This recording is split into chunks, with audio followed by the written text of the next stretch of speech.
Rhett and Laura are already there. Hey, everybody on the YouTubes. We are getting ready to go. Starting, an hour late, but then a couple minutes late because we are having fun talking to each other, and nobody really wants to watch Jeff eat caramel corn or cashews. That was a bad idea. I just bit into a power bar, and I didn't realize what kind it was. It's Rocky Road, and there's straight up marshmallows in there. So now I can't talk, everybody, which I think is perfect for a podcast. I'm going to mute myself.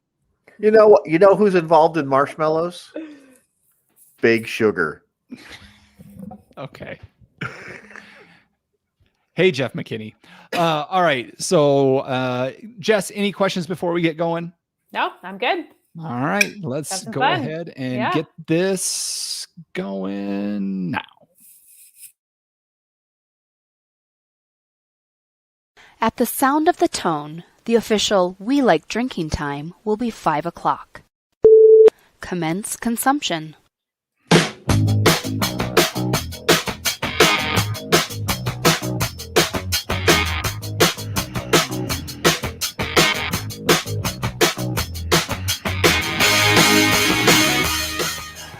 This week on episode 346 of the We Like Drinking podcast, we'll be discussing wine in cans. Hooray! Pinot, Chardonnay, and Rosé with Jess Hirschfield from Just Enough Wine. So crack open that beer, uncork that wine, and let's get drinking!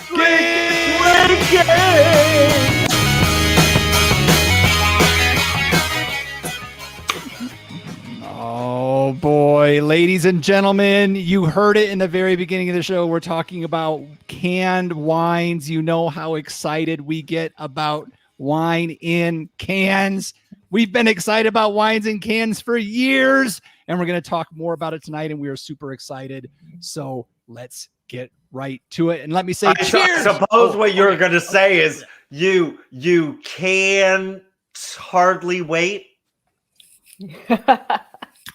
Yes. That's exactly what I was going to say, Jeff Solomon. How did you know? I was going to ask, I don't know why I picked this up, and I just wanted to shake it right before I opened it. Is that, just based on the expression, Jess, everybody should be watching as they ought to do every Tuesday night, sometimes at 8:30 Pacific on YouTube or welikedrinking.com/show. Jess just gave me the best nonverbal cue ever. Don't shake the can before you open it. Can I tap the top? I've never honestly gotten that before. It's not carbonated, so it's not going to explode in your face, but I've never heard of anybody feeling the need to shake a can. But, I'm not going to introduce any new variables tonight. Hey, Eccles, are you going to start the show or what? I think we already did, didn't we? You gotta say cheers. I cut you off. So let me start by saying cheers, my podcast drinking friends, and welcome to Happy Hour 346 of your favorite award-winning topical beer and wine education podcast focusing on fun. Fun. We'd like to have so much of it, as you can tell. So make sure you never miss another episode of our brand of drinking fun by visiting welikeDrinking.com/subscribe. Subscribe. All right, you've heard everybody talking, well, except for John. John's not feeling so hot. But you've heard us all talking, so let's find out who we're with, and then we'll get to what we're drinking. We're joined by our usual panel members. We have our California Sustainable Wine Growing Ambassador and recovering wine blogger, Jeff Solomon. Hey, shalom, everybody. Our commercial brewer and snake wrangler, John Ruyak. Yeah, I hope your histamine levels aren't as high as mine. And I am your host and certified specialist of wine, Jeff Eccles. Now, our guest this week is one of the founders of Just Enough Wines, a wine producer coming out of the central coast of California. They just released their 2019 version of their Pinot Noir in can, and we are excited to try it out. Please help us welcome Jess Hirschfield. Welcome to the show, Jess.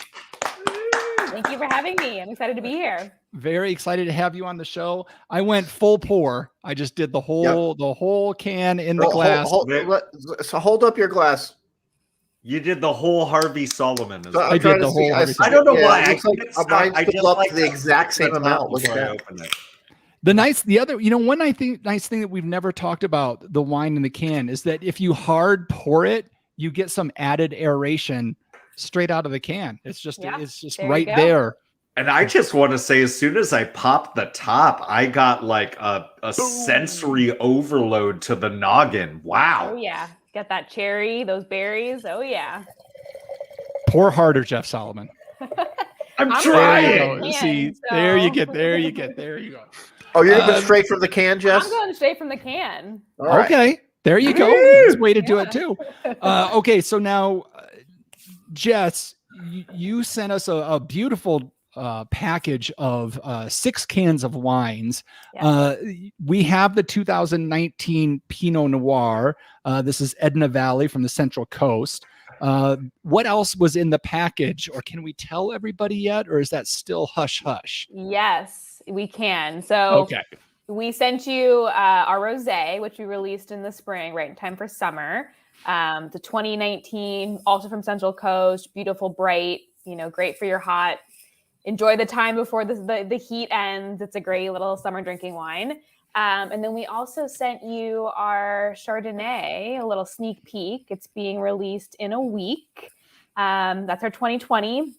So it's our next vintage. So we actually have had a Chardonnay in the past. It's our next vintage of our Chardonnay. So that one's also from Edna Valley. Our first Chardonnay was actually from Oregon. So this one is a little bit more of your traditional California palate. It's got some oak on there. But those are the 3 that you got. And we also have a Brut Bubbles, so a sparkling, which we didn't send you, but a little holiday celebration wine. Yeah, exactly. That one you don't want to shake up, Jeff Solomon. No, don't do that. That one will explode in your face. Unless you're going to give it to Harvey Solomon, then go ahead and shake it up. Yeah. Okay, so we've all poured or just cracked the can. So is it 2 glasses, a glass and a half? We got 250 milliliter cans? Exactly right. It's a glass and a half. glass and a half. Yeah, solid glass and a half. So this is this is your tip. I don't know where you live, but this is a glass. True. Sometimes it's like a 1 can night. Sometimes it's a 2 can night. Just kind of depends on the night for you. You know what? If you buy a Milky Way bar at the Maverick gas station and you look on the back and it says serving size 2, but it's in 1 package. Come on. Deep thoughts by John Ruyak. Okay, so what can you tell us about the fruit that we're about to experience here in this 2019 Pinot Noir? Yeah, so 2019, it's from Edna Valley, so right near San Luis Obispo. You got that nice kind of blend of the ocean water that comes in, so you get that nice cool temperature, but you got the heat from California coast, so it's got really vibrant flavors. It's going to be really, you're going to smell kind of those berries and that kind of vanilla aromatic, but it's going to have bright, beautiful cherries on the glass. On the finish, and a really smooth kind of finish. It's going to be very fruit forward, but not super big. Okay. 14.4 I see on the ABV for this one. Yeah. Hey, Lori. Hey, Stubb. Hey, Laura. Hey, Brett. Hey, everybody in the chat. Everybody's showing up tonight. This is going to be a lot of fun. Jeff Solomon, this has got quite the nose on it. Why don't you lay down some thoughts on what you're getting on the nose on this one? I will. I am going to stick my schnoz right in there, but I just wanted to point something out as I'm looking at this text sheet right here. It's vegan. Are all your wines vegan? Almost all of them are vegan. So what is it? Is it the fining material that you, or is it unfined? You're exactly right. You're exactly right. The fining material varies, and sometimes it does have some animal byproducts, so it technically might not be vegan. Depends on how vegan you are, but we want to classify it if it is. There you go. Yeah. So on the nose, and I just loved when I first popped this open, it's just a big blast of berry fruit as soon as I pop that can. And we're talking dark fruits that, like, just from that first sniff, there was almost like a little Cabernet action on it in terms of like those like dense, dark, brambly fruits, like a little bit of like plum, a little bit of cassis. But as I poured it out into the glass, as it kind of starts to mellow out and take on its Pinot-ness, there's like a little bit of like dustiness on there. There's a little bit of like a forest floor. I'm getting like some fallen leaves that are just starting to decompose. Just the right amount to give you like that fall type of sense on the nose. Really setting the Little- scene for us. I like it. little bit of leather there, and I think again, like just thinking about fall, like there's a little bit of like baseball glove in there, everybody. like I'm liking the nose, and I am. Is it a baseball glove before or after you rub it with linseed oil? What do I you just- use?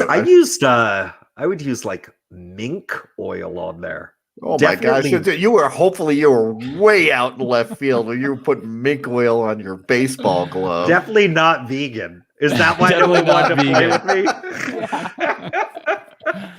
But yeah, I mean, just that nice, like traditional earthy nose. I like that the look of this Pinot Noir, like it's not, it doesn't have this appearance of being like overly manipulated. Like it's in that like nice zone of like, it's just like a gentle looking wine in the glass. It's very much I don't know. It's a lot of California Pinot. You know what I'm saying? Like there's a lot of fruit and it's right up front. Like you said, there's some deep, dark cherries in it, but you brought up that forest floor and that kind of leather. So there's this little bit of old world kind of there in the nose. Mhm. And it's definitely a darker Pinot. It's definitely, there's some riper fruit in here. It's definitely not, this is not a Burgundian type Pinot Noir. This is definitely a California play. But yeah, I really like the forest floor kind of fall. There's no pumpkin spice, but other than that, there's a whole lot of fall. That's pumpkin spice. That's not natural. Like No, this it's is not like in any this way, is shape, or natural form. fall. Yeah. Yeah. Okay. Yeah. And there One is like a little bit of like cracked black pepper Okay. on there also. It's so interesting, and I so appreciate that we're going through this, because what's really interesting is with the wine in the can, you basically lose the visual. You don't see the wine, and when you have the can, you don't get very much of the smell. So for us, when we're sourcing the wine, when we're figuring out how to make the wine, for us, taste is primarily the number one priority for sure. But what's really important for us is that when you do pour it in the can, we want to be able to have this conversation and actually make it a wine that you're really going to enjoy. And so number one, normally when you're sourcing wine and looking through the wine process, you really want to have that smell and that look be really important, but it really isn't as important for the can. Okay. Yeah. And as we're about to get into the flavor profile of this, I was wondering if you could speak to what kind of research, what kind of horsepower did we have to put into finding the right can, like literally the right aluminum where you could feel good drinking it straight from the can and not having because I've heard some people say like wine in cans, I don't want to taste metal. So you got to have some confidence in the packaging itself in order to be like, yeah, no, drink it straight from the can. And it's kind of meant to be drunk from the can. Yeah, it's a great question. There's like two main things that go into it. One is the actual product, the can itself. And it's really interesting. Wine can technology has come a really long way in the last couple of years. But all of our cans have a liner within them that protect the wine from the aluminum. So you shouldn't get any of the aluminum taste. You shouldn't get any of the aluminum smell, any of that. Which has been really important for us. We also chose 250 milliliters because we think, in terms of like serving size, if you're going to be out and about, that's a glass and a half is, we think that, your kind of individual portion. But then when we're actually going about making the wine, there's a lot of chemical analysis that goes into making sure that the wine won't interact with the liner in a way that you'll get either that aluminum taste or any of that like sulfur smell, which can happen with the liner. And so we test all the sulfur, we test the alcohol level, we test the acid level to make sure that it'll actually hold up in the can for a long period of time. Dare I say, a glass and a half is just enough. You may I almost say. feel like, was there a connection between that and the name? Absolutely. I started this Oh, okay. company last year because I came from the tech world, so I just like wanted to leave. But I was solving a use case for wine that I had, which was, and this was pre-COVID, so it's a little bit different. No wine goes wasted in today's world, but I would open a bottle and I would end up go out to dinner or whatever and waste it a few days later because it would go bad. And so I wanted to have that, glass and a half before we go out, before dinner or whatever, while I'm home on a Monday night. So it's a more practical serving size for me. Or what we'll often do is we'll start with the Chardonnay and then have the Pinot with dinner. And so you kind of get those two different options. So it's the just enough serving size. I like that the size of the can makes my hand look like Andre the Giant holding a 12-ouncer, right? You've seen those. You've seen that picture of Andre the Giant holding a can of beer, right? And it just like almost disappears in his mitt. Mm-hmm. I thought you were going to be like excited that you could crush the can or something like that. No, I want to see Jess do that on her forehead when she finishes. Right? Oh, no. Okay. As Jess, as we said, we're going to do the tasting and then we'll get into the questions later. Sure. Except format, after 5 minutes, the format's straight out the door. So on the palate, Jeff Solomon. Yeah, what I'm getting is originally a lot of those like darker berry fruits are kind of yielding to like a nice like strawberry component on the nose, and it's almost like not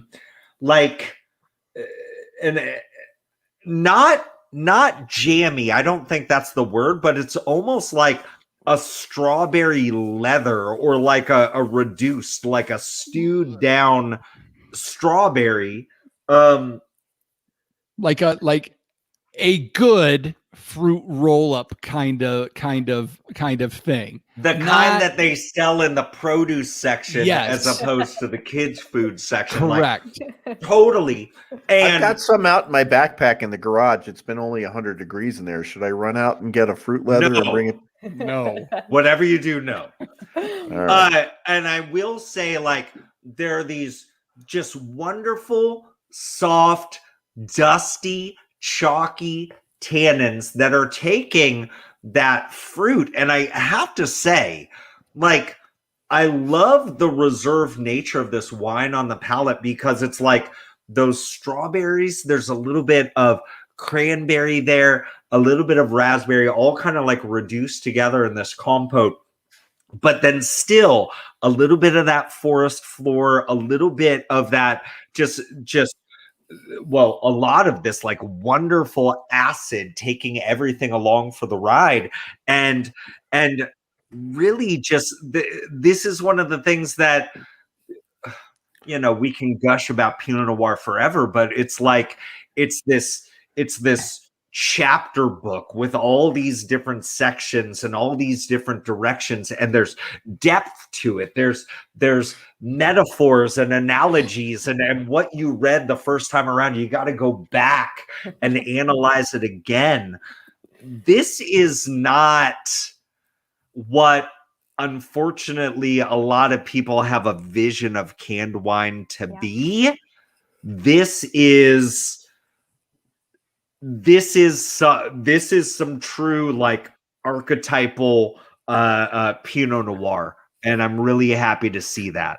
I don't want anybody jerking our chains with what is technically Pinot Noir, and it's it's in a can, so there you get what you get. Like this is really good. This is definitely good juice. It is definitely, again, as I said before, this is a California Pinot. You know, there's a lot of different kinds of Pinot. There's Oregon Pinot, there's Burgundian Pinot. This is a California Pinot. Like it's 14.4. You know, this isn't a 12.5%. This isn't delicate. There's a lot of fruit right up front. Jeff, you said that strawberry. There's some dark ripe cherries in this, some raspberry. There's all kinds of this dark red fruit that really just, to me, hits you right up front. And then it kind of, some of the other things that you were mentioning kind of start taking it over. But it is a big push of fruit up front. And then there's a whole bunch of layers that kind of start peeling their way back as it goes. So, John, what are your thoughts on this one? You have no nose. I'm glad you finally get. I have no nose, but I do have a palate. Interesting because we opened a bottle of Pinot Noir last night from Jeff's neck of the woods, Santa Clara Valley, from our friends up the street, and that one was seemed more classic Oregon type with lots of black pepper on the nose and really peppery notes.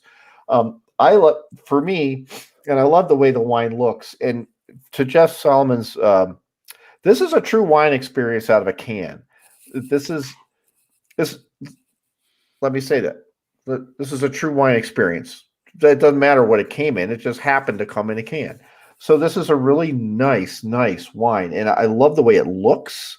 I like the way that it's a bit darker than the Pinot we had last night. No, I can't smell anything. I've gone through a box of tissues in the last day and a half.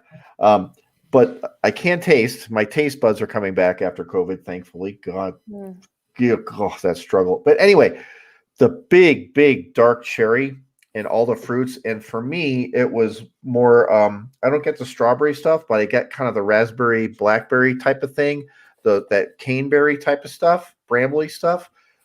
Gives away right to the cherries, big dark cherries, but then it just kind of rides on top of those soft tannins and the acidity. So it's really for me, it just kind of rides along, and the finish is kind of not that light dusty type of thing where your tongue's like, yeah, let's do that again. So yeah, this is a really cool glass of wine. Yeah, it happened to come out of a can. Yeah. It's very fun. It's definitely a very fun play on Pinot. What did we miss, Jess? Is there anything we missed on the notes that you're like, you guys are idiots? This is what you should be picking up? No, you guys did great. I think, for us, we also get a little bit of that like vanilla spice, like a baked vanilla tart kind of spice, which is like the only thing that you guys might have missed. But I think you were getting to that with this might sound weird, but kind of the like nature, the leaves and stuff. I think you kind of get that with that. So, but other than that, you guys as my glass warms up a little bit, and I live in Albuquerque. It was in my truck for a bit, so I came home. I put them in the refrigerator. I pulled them out. I try to warm them up a little bit, but as it warms a little bit, I get a little bit of that baking spice towards the end. Yeah. So it's really nice. It's there and very subtle. So of course, but it's just really, wow, this is fun. This is a fun glass of wine. It's really fun. I agree. It is a very fun glass. There's a lot of things that you could do with this. As far as like pairings go. This would have gone great with the tuna fish or the seared ahi and caramelized onions we had last night. This would have been bomber with that. It was interesting for a half a second. I thought you were going to say just like old school, like tuna fish sandwich, which, by the way, I think would be perfectly fine. I don't know why, and maybe this is a discussion for another day, but why are sommeliers afraid to pair wines with tuna fish sandwiches? Kids need to be exposed to wine pairings early on, is what I'm trying to say. You get some classic Wonder Bread, right? You get your tuna fish and your Miracle Whip and your dill Miracle pickle. Whip. I'm talking Mayonnaise. I'm talking mustard. I'm talking pickles. I'm talking celery. Okay, All celery. mixed. and Oh, no the pickles. crunchies. Yeah, Celery. yeah. No, celery. No Oh, pickles. like some good, No like pickles. some Come good on. San Francisco sourdough. That's what I'm There talking. you Yeah, go. something that's going to scratch the top of your mouth when you're biting Exactly. into it. Right. You're talking about Kids making it need for the to kids, though. learn about texture and flavor together. What I'm saying is, this is a great wine for. We want to make approachable wine, and if you want your tuna melt and your can of Pinot, go for it. I think this would be fantastic with like any sort of, and I think it kind of goes with the utility of the packaging too. Any sort of like picnic fare, I think would Yeah. go great with this Pinot Noir. Yeah. I almost like this. This will sound weird. I almost like I can just see sitting around a campfire with this and like breaking out some s'mores. Like, Yeah. I think it might be tough. But I think it might be fun to try it. You know, I before the show, I took that bite of this Rocky Road Power Bar, and I can tell you that I'm not offended by that comparison. All right. So thank you again for sending those out to us. I'm really looking forward to get into the Chardonnay. I'm going to get into the Chardonnay before next week because I can, and the Rosé as well. So thank you for sending those to us. This Pinot is fantastic. We're going to get on with the rest of the show with a little bit we like to call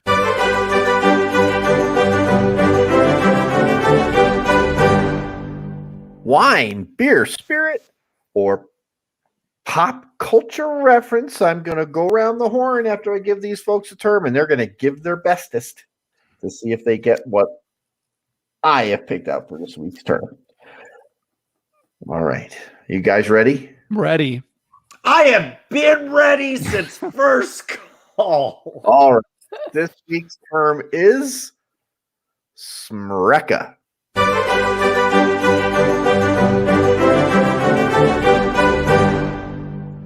Smreka. Smreka. Obviously, Smreka. Smreka. All right. Recca. Okay. Can we get a spelling? Oh, she knows how this works. Okay. This week's term is spelled Smreka. Smreka. All right, Jess, since you wanted to know how it was spelled, I'm going to give you first shot at this. Oh, going with the guest first. Oh, Yeah. God. Breaking with tradition. I'm going to guess it's a beer term. Usually a good bet with John. Yeah, only because I don't know what it would be in pop culture. I've never heard about it in wine. Doesn't mean it's not a wine term. It has that like European spelling, like, Bavarian kind of spelling. So I'm going to guess beer. All righty. That's a good guess. Eccles, what say you? That was John's code for it. That was a good guess, but no. Okay. Smreka. How do you know I'm not being polite? You could, because never mind. Smreka. Okay. I too have not heard this in the beer side of things, and this definitely does not sound like a wine side of things. If it's pop culture, man, I don't feel it could definitely be pop culture, some esoteric last name of, some new asteroid was found that's SM Rekka 32. But John's been doing this frequently lately. I'm going to say that this is a spirit, and this is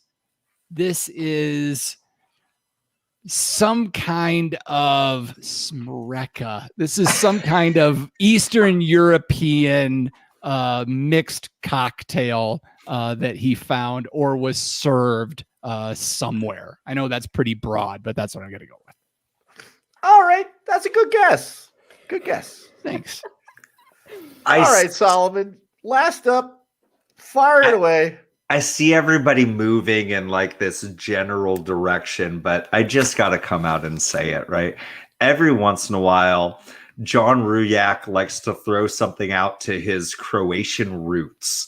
Much like we are regaled with the story of his favorite dish, which is called chicken paprikash, at least once a year. What I would also say is Croatia makes some wonderful wines. And it's interesting because a lot of their wines are directly related to, like, grapes with these weird names have very close relationships to other grapes that we're familiar with, right? So, like, our Zinfandel might be their Plavak Mali, right? And in general, what's interesting is that this is one of those few Croatian words that is really transliterated from English, right? Smreka is also Merca, right? So this is a very Americanized French wine variety, sometimes known as Duruf, more popularly known as Petite Syrah, but the cousin that they grow in Croatia is called Smreka. And that's what it is. It is a wine term, John Ruyak. It's a wine term. Okay, I'm going to tell you what it is, or I'm going to tell you how to make it, and then we'll decide what we really think this is, because this is kind of a trick question. Smreka is a fermented beverage made from juniper berries and water. The ending ABV on this is about 0.5% or similar to kombucha. So, what do we think this is? Is this a wine? Is this a beer? It's definitely not a spirit. It seems like, well, it's a juniper berry. So I'm going to say, since technically it's fermented fruit, that would go in the wine category. Yeah.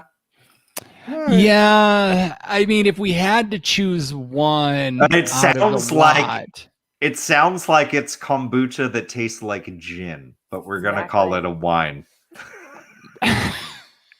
Just because I want to technically call it a beer because it's not brewed per se. So let me tell you, here's the recipe, and I found this today. The basic recipe is 3/4 of a cup of organic juniper berries and 1 quart of water. Pour the juniper berries and the water into a quart jar. Cap it with a plastic lid or place parchment paper under a metal lid before sealing. Label it so you remember when you started. Shake every day and burp it every couple of days. Strain into a separate quart jar after 10 to 30 days. Adds other ingredients to taste. Bottle, label, and zvijeli. Enjoy. This, like how you're describing that, this seems like a spirit to me. But I mean, it's the house of spirit. This is fancy Pruno. That's what this is. So you squirt some ketchup into a Ziploc bag. I think this has to be a pop culture reference at this point because I don't think it's a beer, a spirit, or a wine. So I think it's important to read what our friend Stub of one I already put it up, but shard or one beer says. Smreka is the daughter of 1980s one-hit wonder Martika of Toy Soldiers fame. Before Toy Soldiers, she was on Kids Incorporated, sir. Her first single is dropping in November. I am looking forward to that. You got to drink a lot of Smreka to listen to Smreka. Smreka.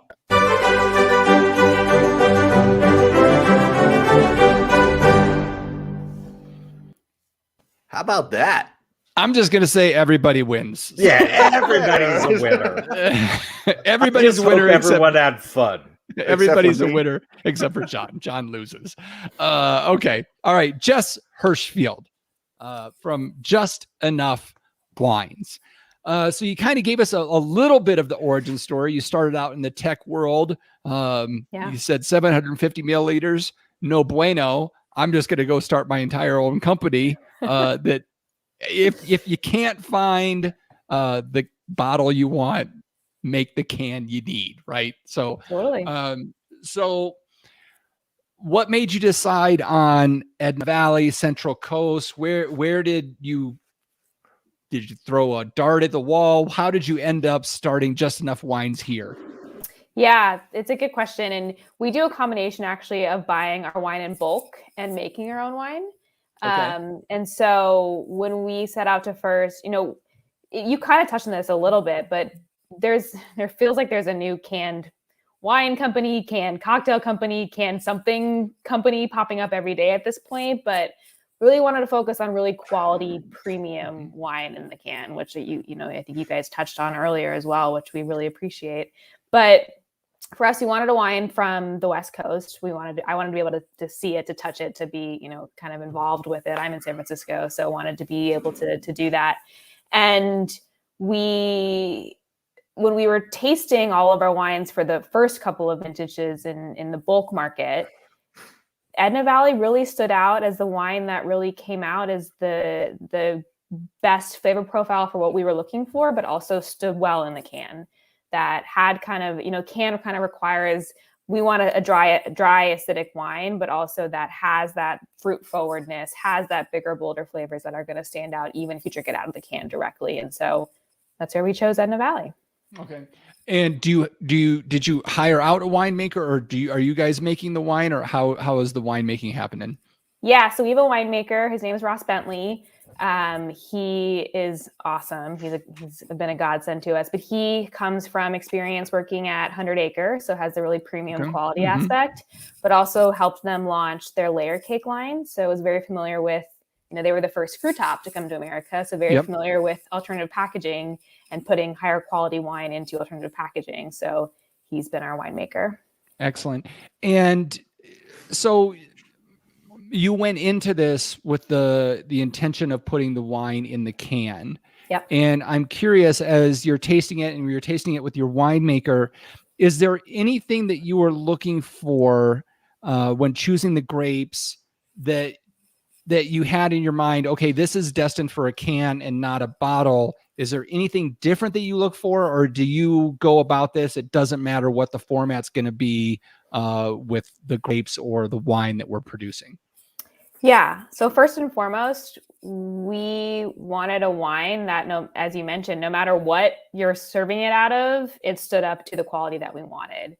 And it's going to taste good if you're drinking it out of a bottle, out of a can, out of a glass, out of a, cardboard, whatever it is. We really wanted to have that higher quality aspect when it came to the wine. And that's what we did first and foremost. As I mentioned, what is a little bit interesting is when you go through the tasting for the can, primarily number one is the taste, not the look and the smell, which is not necessarily traditional in winemaking. Traditionally in winemaking, you want to have that taste as part of the smell and the look as well. So that doesn't really matter for us as much. It does matter to a little bit, but primarily number one, we wanted a higher quality wine that was going to work no matter what you served it in. And then when you do the chemical analysis, you have to make sure that it'll actually work with the can. That's what we do secondly. Okay. Awesome. Yeah. John? So how familiar are you with the actual canning of the wine? Very. Okay, so this is interesting. And when I opened it, I was looking to see how much air gap there was in the can. So what happens basically when we can beer, the beer foams and it flips into the actual lidding process and the chalk and everything that presses the lid onto the can, so that it gets on there, it's sealed, and that foam then reduces and has created a vacuum in the top of the can. Now, it's also purged with CO2 prior to the actual filling. is that a concern for you, that air gap? And how do you do that? Are you purging with argon or something a little bit extra before the can is filled? So kind of walk us through that a little bit. Yeah, so it's very similar to the process of beer, except that we seal it with the CO2. So what happens is we fill the wine. We don't fill it all the way to the top or overfilling like it does with beer, where it kind of overflows a little bit during the canning line. It fills up to just the little bit of the top. It gets immediately hit with CO2, and then the cap gets put on it, and then it twists and seals that way. Yeah, there's a little table that spins, Exactly. and then you press things. It's pretty cool to watch. Is there a little car wash that washes the can off before it comes out? So you're actually, it's a little car wash. It's the little car wash is very cool. But so you're labeling afterwards, then I would imagine. Correct.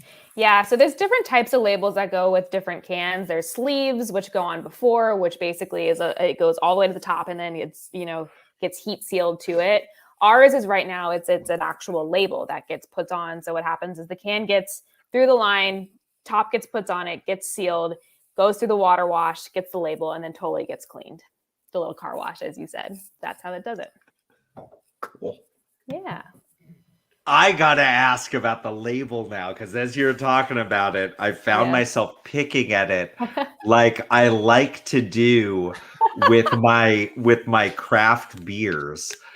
And one of the things that I love is like, certain tap houses, depending on where you're at, they kind of like when people are like peeling off the stickers and like put them up on the wall. And I'm just wondering, like, are you finding like a niche in terms of like where you're selling it? Is this coming into like maybe like a brew house or like a tap room as like, here's a really awesome wine option? And if so, have you walked into a place and seen your own label stuck to a wall somewhere yet? I haven't yet. I will look forward to that day when I walk in and see that somewhere. But, I think for us, what's really interesting with the label, and you guys can it feels kind of soft, and it has that kind of like luxurious feel to me, which I think plays to more of the premium side of it.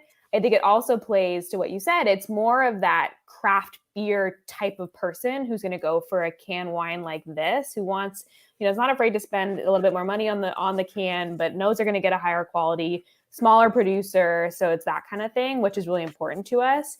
If you think about a can, like I'm drinking a bubbly right now, that it has that kind of like metal feel almost, because it's not a label, it's a sleeve, or it's actually printed on the can. It feels different. And so for us, this feeling, it feels nice, it feels soft, and that's kind of something feels that like a really high quality business card. Like someone hands you a business card, it's like, oh, you must charge a lot per hour, and truthfully, I mean, you have a can, and then our beer cans are sleeved, as you say, and they're a little tacky, so that you don't, and I don't know if that's in order to help with gripping the cans after they come out of the canning system, and it goes through the car wash, and then you put them into your 4-pack snappers. So it's interesting, the difference in the feel you have with this. It's you're interacting with something. It feels like quality. Like I said, it feels like a business card, a really high quality business card. Yeah, it's a vinyl. It's a vinyl sticker. Yeah. Speaking of high quality business cards. Oh, here we go. I love tech sheets, but what I love more is a tech sheet that tells you, whoa, do not throw this away when you're done with it. Don't even recycle this, because now you've got some killer artwork that you could frame. Like, I think that's so awesome. And honestly, I almost feel like I want 2 of each card so I can have like the tech and I can have the Nar on the other side. Like, I mean, honestly, these are going up in the Airbnb that I haven't opened up yet. This right here, La Vieille a Rosé. Like, I swear to you, you know, there are some winery tasting rooms that you walk into where, you know, I think they make more money on tchotchkes than they do on actual, like, making good wine. And I feel like if this ended up, if they got their hands on this right here, they'd try to sell it for $15, just this card right here, but it would come free with a bedazzled t-shirt. What I'm saying is, this is awesome by itself. How important was it for you to have really engaging, fun to look at tech sheets that could also be repurposed? Super important. And so it kind of goes to two things to your question, I would say. One is, so what's really important for us as a company is the environmental impact that we're having. So in all of, I did a lot of research when I first started this, and the glass bottle is actually the largest contributor to the carbon footprint of wine. And so aluminum cans are much more environmentally friendly. They're infinitely recyclable. They can be recycled within 60 days. So there's a lot of benefit that you get with the can from the environmental standpoint. And so with our packaging, we wanted to be as environmentally friendly as we possibly could as well. And so if we are going to include a tech sheet, which I do think is important, because we want to be approachable, we want to also be educational and have you guys understand the wine that you're drinking. We don't want to just throw paper in there that you're going to eventually throw away. We want you to be able to have that as an option as well. And I think in today's world where everything has turned digital, especially in our COVID world, branding is everything, and we wanted to make our branding as kind of sleek and modern and intentional as possible. And that goes from everything from our website all the way down to the end convenience with our shipper. Yeah, Rhett said something about NFTs in regards to this. How about just like cards, like baseball cards, except they're wine cards. We could be collecting wine cards. Well, I was even going to ask too, like the QR code that's on the back of this Chardonnay. Like, if I scan that, is it an NFT? And now I have partial ownership of the company. If you can explain to me exactly why and how NFTs work, we're in business. Let me show you $300 LeBron James. We can do it after the show. Our listeners are. I paid $290 and now it's worth $300. That's like $10. Our listeners could almost buy some artwork at a winery. Our listeners are fully versed on NFTs, thanks to one Jeff Solomon. So I'm sure a lot of our listeners right now are like, okay, I've been sold for the last 30 minutes. How on God's green earth do I get my hands on this stuff? So Jess, what is your distribution look like? What states are you in? Is it purely online? Like, how can people go about getting their hands on this besides NFTs? Yes, exactly. NFT coming to your inbox soon. No, we're justenoughwines.com. So we do have a direct to consumer business. We're in 6 states right now: California, Oregon, Texas, a bunch of the bigger states, expanding, all the time. And then if you go to our website, there's also the Find Us page. So you'll see where we are in a retail presence as well. And you can see any stores that we're in. And as far as shipping, can you ship to most states, some states? Where are you at there? Some states. So we are navigating the complex alcohol laws. A pain in the butt. So is it primarily, if state is reciprocal with California, you can ship to them? So Colorado, New Mexico, those other kind of states. Yeah. And then there's a few of the bigger ones that we have our licenses for as well. So, okay. All right. So justenoughwines.com, and they can, there's all kinds of different ways that they can purchase. They can purchase 6-packs, singles, doubles, all kinds of different options there. Yeah, so online we're in 6-pack only. Okay, 6-pack only. Okay. But different iterations of the 6-pack. You can do each varietal itself. You can do a mixed pack.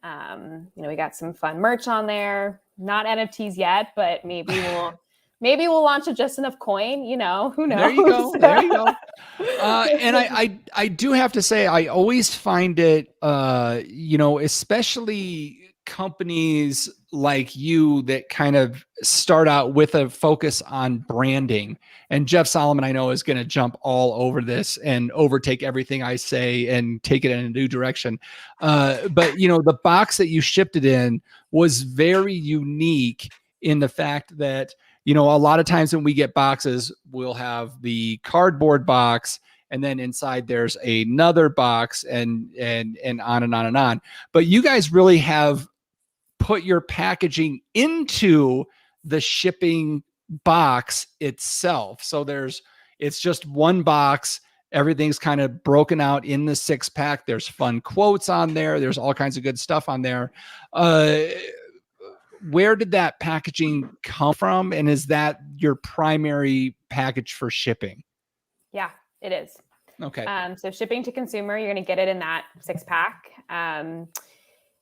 Packaging for us was important from 2 standpoints. One is the environmental factor. Mm-hmm. You talk about when you get shipped wine, especially the glass bottle, you have all of the stuff that goes into it. So much stuff. We wanted to minimize that as much as we possibly could. So, you need to protect the cans, but you also need to ship the cans. So it has that aspect. But yeah, it goes to the branding. I think unboxing experience is really important, and having that kind of show up in that sleek kind of way and open up to that experience is really fun. And that was really important for us. Jeff Solomon, go ahead. I know unboxing videos, like what all do you want to talk about here?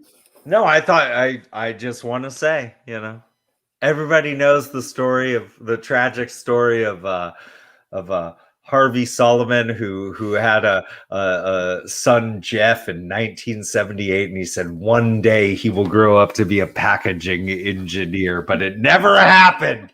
Sorry, Dad. But I do I love a good package. That didn't sound right. But I love the fact that there's really no waste there, right? What it shipped in is just this neat design. It's artistic, it's functional. It could literally be a display case. I think that's magical. I have to ask this though. Here we go.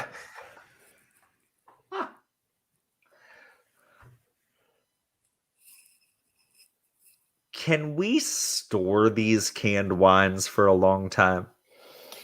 Great question. So because the can is sealed and there's no oxygen that gets into it, and because there's no light that gets into it, the wine that I tasted on canning day is the wine that you should taste now.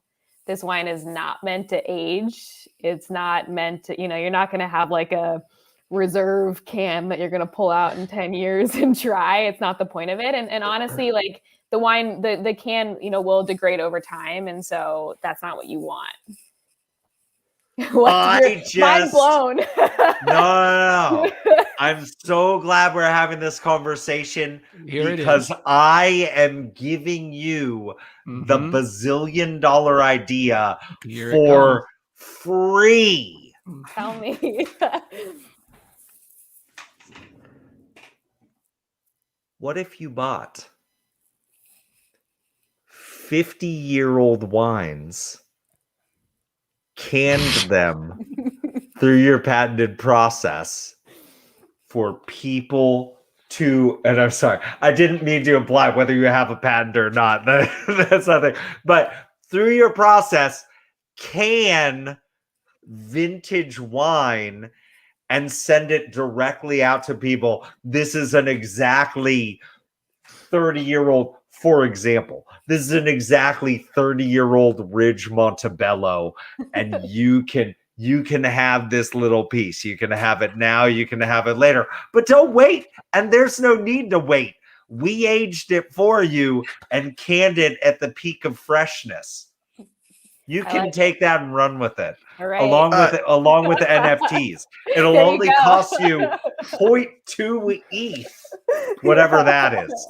Can I explain why that's not going to work? So Okay. All right, John. Sure, why not? Sorry, Jess. Welcome to No, our show. I'm know, sure I'm gonna pour like we mayonnaise if you do, can. where you're packaging straight out of the finishing tank, right? Correct. You've got for us, we have 20-barrel bright tanks, and we're canning right out of 20-barrel bright tanks where the beer was aged to clarify or using a clarifying agent that we use, which is biofine, which is vegan friendly. So you're going to open up 20 bottles of 49 Chateau Lafite Rothschild and expose it to air and then put it in a can. That won't work. No, because you do it in the dark room where you develop the film with kit gloves on.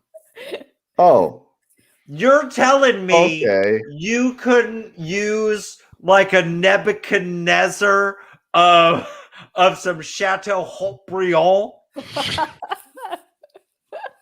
I'm so sorry, Jess. You know, we'll sell a $400 can. It'll be great. Yeah. Well, yeah, we can get that done. Triple Go that. for It's I better get a winning lottery ticket with that $400 can of wine. since it's an NFT now. It's worth it. Right? It's But there'll be one of each, just one. While you guys were going, I came up with a great question, and now it's gone because of that conversation. That's a non-falsifiable right there, Jeff. I'm sorry. That's a logical fallacy. We'll never know if it was great. This is true. Okay. Any last questions, Jeff or John? No. Yeah, here it comes. I do have lots of questions, but yeah. Oh, I remember my question. Feel free. Part of this show is catharsis. Feel free to vent right now about how often you have to have conversations about people's perceptions of canned wine and how things are different now. Like, how tired of you are you of having that conversation? All the time. You have that conversation all the time. And, you know, it kind of is a shame because you feel like it's the experience where someone had a canned wine they didn't like once and they assume all canned wine is bad wine, which is a shame because it's like, did you have that one bottle of wine that you thought was really bad and decided all bottled wine was bad wine? And you tried that canned wine like 5 years ago when it hadn't matured yet, and it was barefoot. Exactly. I won't name names, but yes, I will. But you know, when we're seeing the trend change, which is a positive thing for us, and I think what's interesting is competitors are challenging, but also the more higher quality canned wines that pop up every day is good for us, I think, because it changes the consumer's mind that canned wine can actually be a wine that they can enjoy all the time. Absolutely. But you can't market the stupid out of people. You can't. And that's true. Basically, Jess, what we do here is everything that you want to say, we just blurt out at any possible. It's like we had a guy come in the other day, and we had a great band at the place, and there's a guy sitting there, and he's been drinking our Mexican lager for about 45 minutes, and his buddy comes in, and he goes, "Do you sell anything like Coors Light here?" So, Jess, I have one more question before we wrap up the show. So you said, if I remember right, when is this your second vintage? Yeah, of our Pinot and our Chardonnay, it's our second vintage. When you started out, you were working with more bulk wines, and now you've got some that you're growing and producing on your own. what does the future look like for Just Enough Wines? Is it going to continue to be 4 offerings, or are we going to see a Petite Syrah in can? Are you going to continue to have bulk and grown, or kind of what is your vision of the future for Just Enough Wines? Yeah, we will, I think, continue to have at least our 4 core varietals every year. And we'll continue with the Pinot, the Chardonnay, the Rosé, and the Brut Bubbles as our base forever, I think. And that's a nice mix of, your Chardonnay and your Pinot are great for the fall. You get your Rosé for the summer and your Brut for your celebration for sure. We will mix in other things as special editions, whether that's in the can, whether that's in a tall boy maybe one day. Stovepipe wines. Yeah, exactly. We're exploring alternative packaging like kegs for the wine, like that kind of thing. So, continuing to have our core varietals, but, I think evolving and trying to continue to stick with the trends and grow is really important for us. So, it's funny where I'm making a Petite Syrah right now. Yeah. Nothing petite, Also nothing known as Syrah. Smirka in some part. Maybe our next wine will be a Smirka. Somewhere. I think that's what needs to happen, is somewhere on one of your cans in the future, Smirka needs to be worked in somewhere in there. And the can is just on the can, it's just a quote or the artwork is just a quote from somebody that goes, "See, what you do is you put some toothpaste and some peanut butter in a Ziploc bag." We're just gonna have like a little MacGyver, we have these little icons, a little MacGyver out here with Smirka. People are like, what are you talking about? But I can't believe we hit on all the things you probably didn't want to talk about, but Jess, is there anything that we missed or any points that you want to get across that we didn't touch on through the course of this episode? No, it's been a lot of fun. And I think, I appreciate you guys' walking through the wine, because it does, I think, hit on what we're trying to do, which is a premium quality canned wine. And so... And you have done it, and we've had other premium wine in cans on the show, and we'll continue to do so because, as you said, competition at this point is not a bad thing, because it just bolsters the market, because I hear it so often.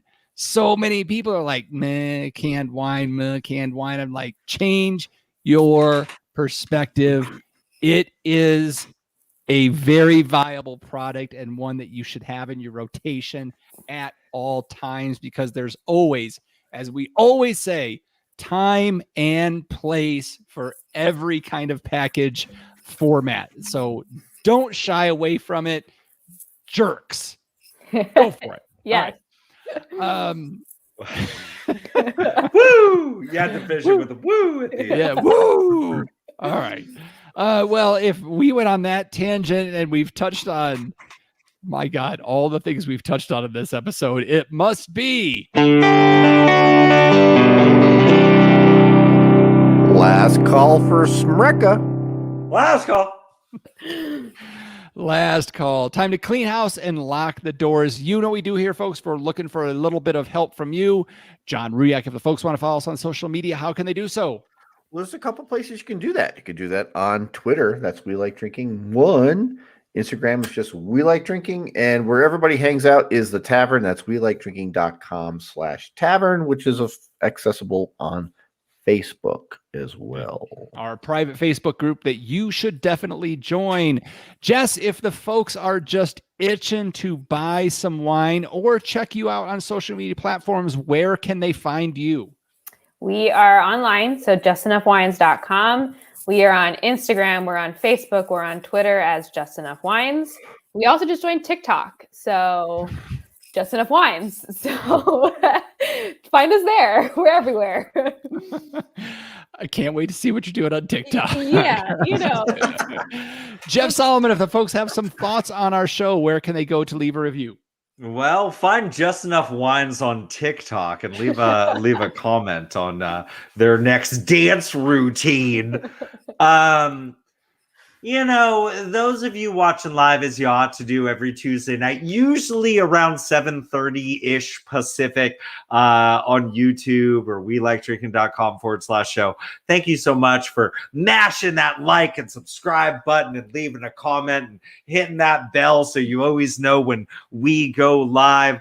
But those of you listening audio only, because those commutes are getting longer and longer all the time, take a moment while you're in traffic and look down at your phone and scroll down your podcast catcher app. Probably it's Apple Podcasts.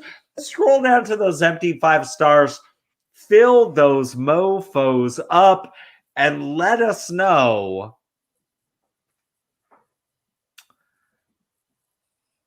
Yeah, whatever you want.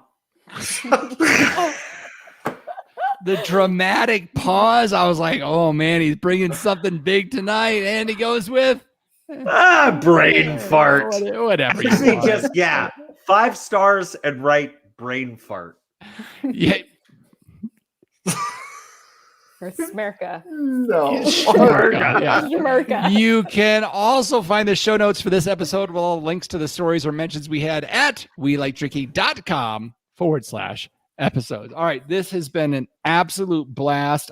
It's been a perfect pour because I'm just about done with my glass of wine, but we've reached the time of the show where I get to say, okay, panel, let's take one last trip around this table and get some final thoughts before we shut off the lights. John Ruyak.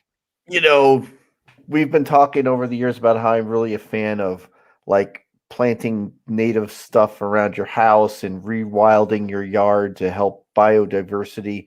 So just be careful what you wish for, because my wife opened the screen door off our main bedroom last night, and in came a 3-inch praying mantis. And try as I might, I could not corral that praying mantis. It is now munching on whatever critters are inside our house somewhere. I think it's taken residence in the big peace lily in the hallway. So it'll be interesting to see where our little friend shows up. Now, John, you can clean out the can and it transforms into a condo for the praying mantis. A little house for the praying mantis. Yes. There you go. Praying mantises are one of the few things that will eat ants. Jeff Solomon. I mean, I'll eat an ant. You deep fry it and whatever. Is that the extent of your final thought? No. Okay. Serious, but happy. I was really sad when I found out that we're recording on Tuesday, September 14th. I was really sad to find out that Norm Macdonald passed away today. One of my favorite comedians. Like when I was younger, watching him do Weekend Update on Saturday Night Live, I think he only did it for 1 year, and it was just fire. Like, it was so good. And I kept waiting every week for him to talk about how Germans love David Hasselhoff. Like, that, just every time, it didn't matter. I'd just start laughing hysterically. And so I guess he'd been battling cancer for like 9 years and never really told anybody about it. But I don't want people to feel sad, because here's the great thing. Like, Norm Macdonald left such a legacy of just amazing comedy, and it's a lot of stuff that you've maybe never even heard before. Norm Macdonald, his comedy albums were insane. It was like all the sketches that he couldn't get on Saturday Night Live. Everybody just take a moment later on, find 10 minutes and listen to his Fantastic Four sketch. It is the greatest thing ever, listening to him talk about the ego of Mr. Fantastic. It is so wonderful. So rest in peace, Norm Macdonald. Yeah. One of my favorites. Delivery and timing were just he had no peer. I mean, his delivery and timing was just nuts. Even watch Dirty Work, which some people say is the worst movie ever. It is so good. Jess, as you can tell, this section is free form, whatever you want to Praying talk about. mantises, dead comics, whatever. But Jess, any final thoughts before we let you get out of here? No, I just want to thank you guys for having me on. It's been a ton of fun. And I guess I will say, this is my first time officially working a harvest. It is incredibly hard work, and there's a lot of nuances that go into winemaking that I wasn't even aware of. So shout out to all of the winemakers, all of the individuals involved who are picking grapes at sunrise and punching down in the middle of the night. Just shout out to all the winemakers out there. It's quite a process. So I appreciate it. Absolutely. Yeah. And just, I will just say, again, thank you for shipping out these wines. Thank you for leaving the tech world and jumping into the wine world and letting us experience your vision and what you're creating. We really appreciate you. Really appreciate you pushing the canned wine movement forward. So thank you for joining us, and thank you for what you do. And with that, I'll say thanks again for joining us at the We Like Drinking podcast, where you'll never drink alone. Our show is such a shit show. I fucking love it. Viewers, thank you so much for joining us out there tonight. I know it was super late for a lot of you, so I appreciate you guys. We have some folks from Virginia in here tonight. That's insane. So thank you all. Be sure to check in next week. Same time. It's normal time, normal day. Everything is back to normal. So we'll see you all next week.